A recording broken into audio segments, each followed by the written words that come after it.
Hello, welcome to ATEC Reviews. In today's video, guys, we'll be taking a look and reviewing the SIMGOT EM10. I bought this IEM for the purpose of this review.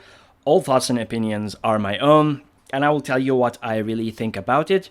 We'll compare it, we'll do a few comparisons. I will quickly show you what comes in the box, and then we'll go on to describe the sound, and then we'll move on to the comparison segment, comparing it against the Elysian Pilgrim, comparing it against DUNU DaVinci, against the SIMGOT EA1000, against the Truthear Nova, and binary Audio Chopin. So in the end, also, I will add a little bit about the value proposition, what I think about it. So I will start now, but I just want to preface this review by saying that this is a review where I share my impressions, where I share my thoughts and what I get from listening to the IEM. It is subjective, like you will see the objective part, of course, but it is subjective, and my preferences dictate what I like and what I don't like. So keep that in mind, like see other reviewers, see the graphs, see the price, you decide and judge for yourself whether something is worth it or not. Another thing is I want to say that I try to find value in things, and the value dictates a lot of what I think about an IEM, because the comparison, and I listen, guys, I do the comparison not based on just my opinion. I just A-B them volume matched, measured with decibel meter, and I try to see what are the differences that I hear, because when I did that, some of the results are mind-blowing and eye-opener. I sold my Moondrop variations after I listened to the binary Chopin and the Truthear Nova. That's one example. Since that time, I've always listened to IEMs next side by side, because some IEMs I didn't find the value to be actually there. So I respect everyone's opinion, and I hope you guys respect mine, and we all respect each other, and let's begin. So this is the box the EM10 comes in. The EM10 the 10 comes from the 10 driver. It has a one dynamic driver, 8 BAs, and one piezoelectric driver. I don't care if the drivers are a brand or not. I see people talk about that online. I don't really care, guys, and I don't really care about the number of drivers. Like I care sometimes if it has EST drivers and so on, because it has a different character. It adds a different character to the treble that, if implemented well, adds a lot. But other than that, I don't really care. Like 10 drivers, 15 drivers, 2 drivers, as long as the result is good, that's what I care about. I don't care how you get me there. I care about the end result. What do you sound like in the end? 8 drivers, what did you achieve with it? Okay, is it better than 4 drivers? So that's the way my thinking goes. And that's the way I think about brands and, in drivers, Sonian or Knowles or not. So that's my opinion. It has 8 BAs. They're excellent BAs, by the way. And this is the case it comes with. I'm not a big fan of the case a lot, but it's nice. It's pocketable, so you can put it in your pocket. I appreciate that point. I have to say the Super Mix Case 4 was better suited for me because of the zippers. It makes me feel more comfortable, more confident and stuff like that. Anyway, it doesn't really matter, it's just a case. So these are 2 of the ear tips it comes with. I tried to find differences between them, and I think actually they're pretty much the same. I scratched my head a lot, like trying to find a difference. Maybe one is wide bore, another is narrow bore. They're exactly the same to me, and they feel exactly the same, and they sound exactly the same. I'm not sure. So anyway, it's better than a single set. I guess you could use that, but man, DUNU, you spoil us. And this is an adapter here for this. The cable, I will talk about it. It comes with interchangeable termination plugs, and actually, I have a small minor issue here, is that it doesn't have a screw-in mechanism or anything like that. It just, you grab it and you just take it off. It comes off easily.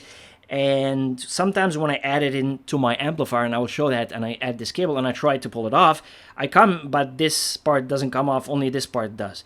So if you have this, don't try to grab the cable from here or from here. Make sure you always grab it from here, and make sure you just give it a little nudge every now and then if you use it with your DAPs, because I find this space gets wider and wider with use, and you can lose that. Anyway, the cable itself is pretty nice. I think, I'm not sure, it's pretty much the cable you can see of the EA1000, except the cable of the EA1000 has silver highlights. Here the cable has gold highlights, which are nice. Like, I think the cable of the EM6L and the EA500 look exactly the same, and I think here they're very similar, if not the same, but with the gold versus silver highlights. The cable is pretty nice. It feels good in the hand. Average thickness. I like the way it feels. And let's see the earpieces themselves. The earpieces actually look much better to me than the SuperMix. At least they have a character, and you have this part here, you can see that, where it fits your thumb very nice. When you put it in your ear, this part you can put it and feel it, adjust it. So I think the design is nice. The fit and comfort is very nice with them. Exactly like the SuperMix 4, honestly. Comfortable, fit is very good. I have no problem with the fit. Sound isolation is very good. So in these things, you see here, this part is made out of a metal. They don't mention what it is, but it's very lightweight. I will measure it also. And this is the vent. I will post a few pictures so that you guys have a better idea. And this is the resin. The size is very nice, as I said, for the comfort. Size is very nice. And this is the nozzle. I will measure it also. It looks very similar to the SuperMix 4. Although I prefer the metal before, like the EA1000 and 500 LM, but that's just my subjective opinion. Anyway, that's the unboxing stuff. Let's start with the sound. I will be posting a picture of the graph here.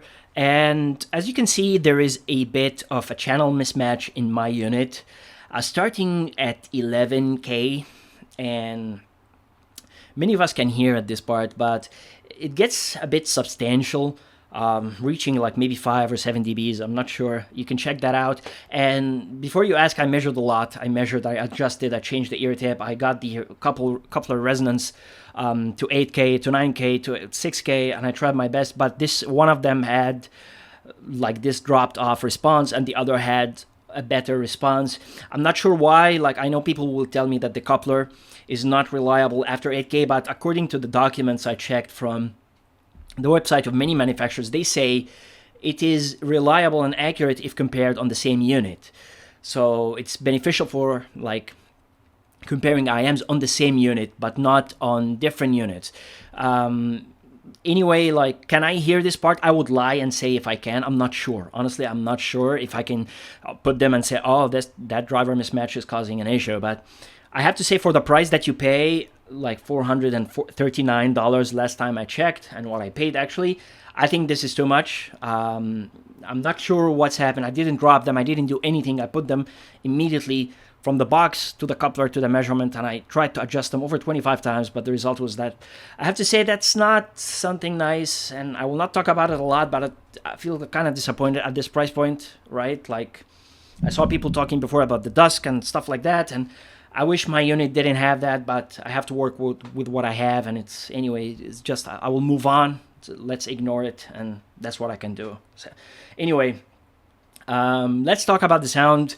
And as you can see from this picture, the graph, the curve of the SIMGOT EM10 is a very nice Harman tuned IEM with a small twist, which is the sub-bass performance, slightly higher than a Harman target dictates, and the treble could be high, could be low, depends on the channel you're talking about. So what are my experiences with the SIMGOT EM10? Well, with the sub-bass, let's start about the low end first. The sub-bass is one of the best things it has. The sub-bass is very strong in this IM. It has a very powerful rumble. It gives a lot of like very good foundation to the music, and I find it always there on many tracks, and it adds to the enjoyment of the sound. But when we move on to the bass is there, and it's again very clean, and it's very good. I don't want people to think I'm saying the bass is not good, because there is something I don't like about the bass, but it is good, and it will be good for most people. It is clean, it is clear, it is detailed, all right? Again, like the SuperMix 4, the problem, I will just not mention it for a long time. I'll just mention it quickly. It doesn't have the slam and the impact I get from many other drivers. It's very clean, it's very detailed, but it lacks texture, it lacks slam, it lacks impact. The driver feels light, like that, but it has more bass than the SuperMix 4. So in that area, it compensates. And it's enjoyable, it's enough. I'm not saying it doesn't, but just when I compare it to other IMs, even the Chopin, which has a very similar, almost the same target except the sub bass, the response was different. Like the response, like I get the boom, boom, but like the way I would describe it in a stupid way, honestly, like is that most IEMs, like let's say Nova, Chopin, whatever, the bass, if I'm listening to a bass heavy track, a track that has a lot of bass, like specifically a hip hop track that has a lot of bass content, so the bass is exaggerated. I hear it like boom, boom, boom, boom, boom, boom, boom. It's very strong. On the EM10, I hear it like this. So it's like a stupid demonstration. I have no idea why I did it right now, but I'm trying to show you what are the differences. Like I hear much less slam, much less. The bass is not punchy as you get from other IEMs. It doesn't have the texture, but it's good. It's clean, it's clear, it's detailed. No complaints here. And it performs very well. And the most important part for me that I appreciate so much is that the transition from the low end, from the mid bass to the lower mid range, is free from any bass bleed, which is excellent. And now let's talk about the mid range, the lower mid range and the upper mid range. If you watched my video about the Super Mix 4, if you will recall that I found it very shouty. And like to describe it in a better way, I would say it had a tendency to be shouty with like if I listen to 10 tracks, 10 songs from different genres, the Super Mix 4 was shouty with me at a moderate volume in like 7 or 8 songs out of the 10 songs I listened to. Like at least part of the track, it will be shouty 7 to 8 times out of 10.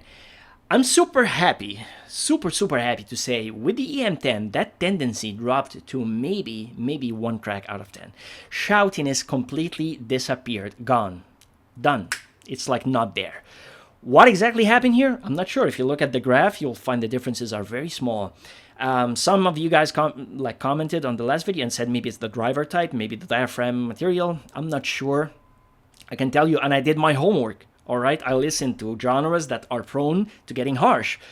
K-pop, J-pop, hip-hop, rock, metal. All these tracks have a tendency in some of the music to go there.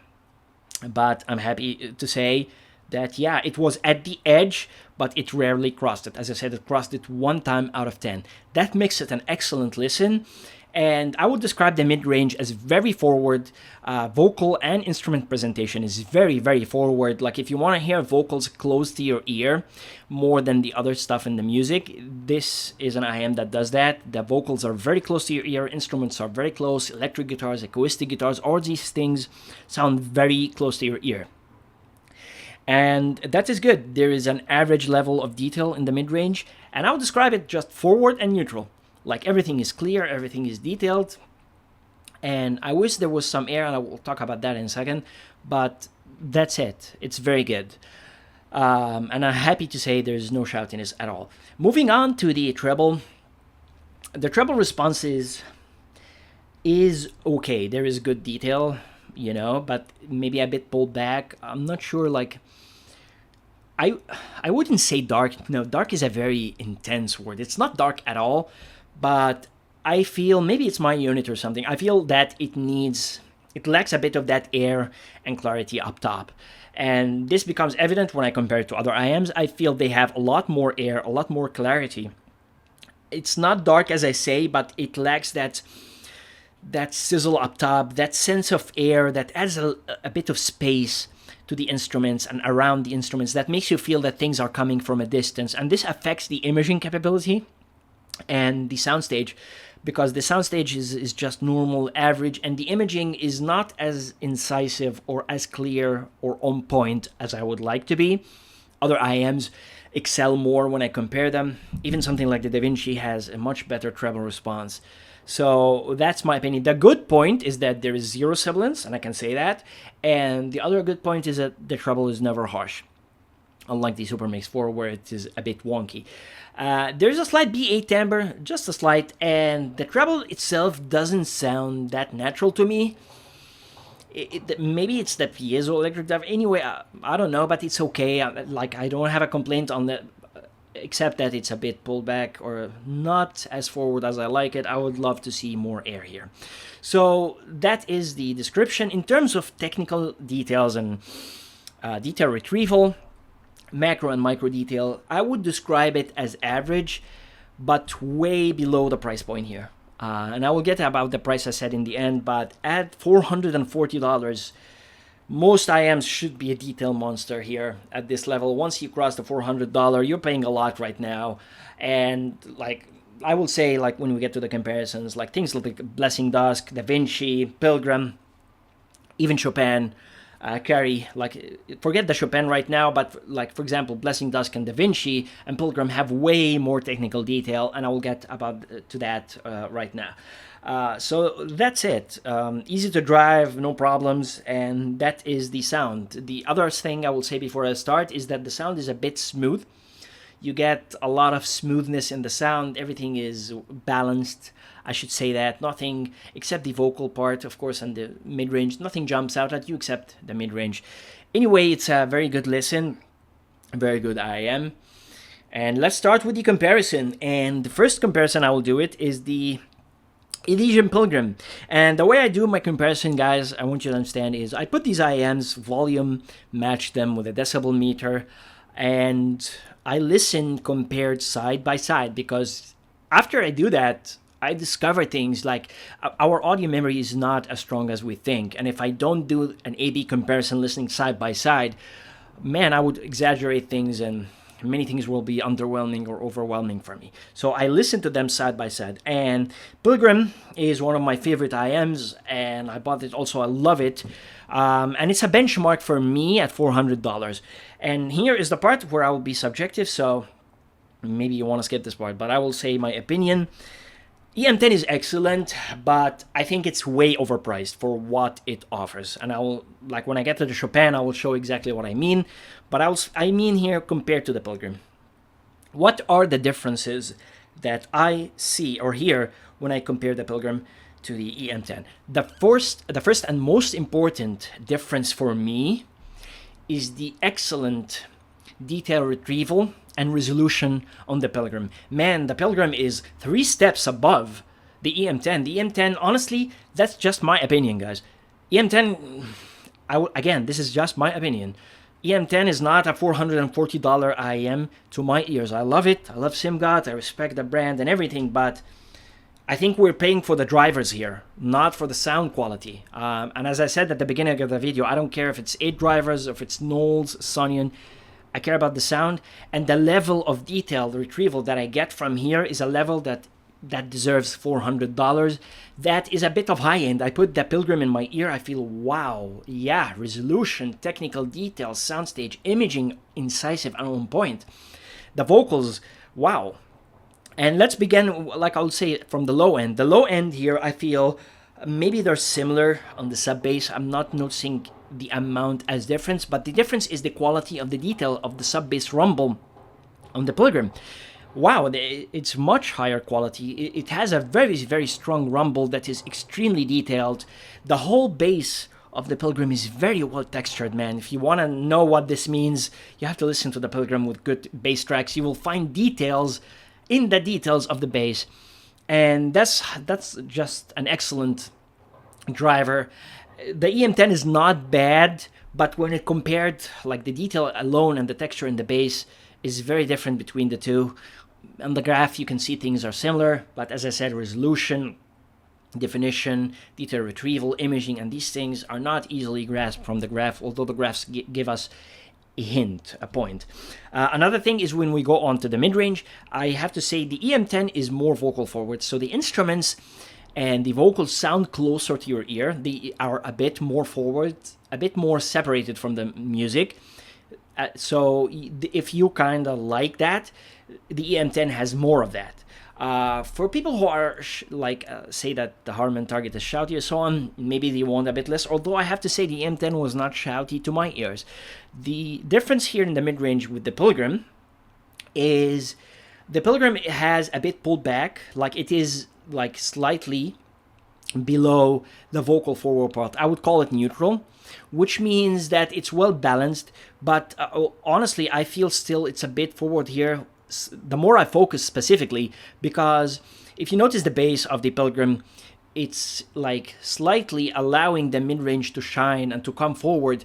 And I know it's not vocal forward, but one of the best things about the Pilgrim is the vocals, because the level of realism, how natural the timbre is of the vocals, and how detailed they are and relaxing, and never harsh or never sibilant or anything like that, makes it 10 over 10 out for me. That's honestly my opinion.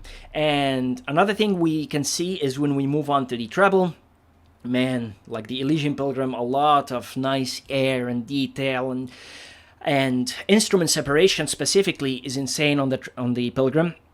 You can hear that with detail. The imaging is on point. Like I can say, oh, this is 7 o'clock sound coming from 7 o'clock or 8 o'clock or 9 o'clock.